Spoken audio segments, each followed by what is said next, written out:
I'm Orange Ju, and in this video, I'll introduce our new release mobile app, DefinSight. Normally, during scanning, we have to keep an eye on the computer to track progress.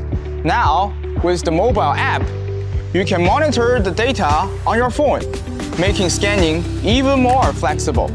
First, download the DefinSight app from the App Store. To use it, make sure your phone and computer are on the same Wi-Fi network. Then, just scan the QR code on your computer to connect. During scanning, you can easily check the progress on your phone, like the number of markers, number of laser patches, and the scanning rate.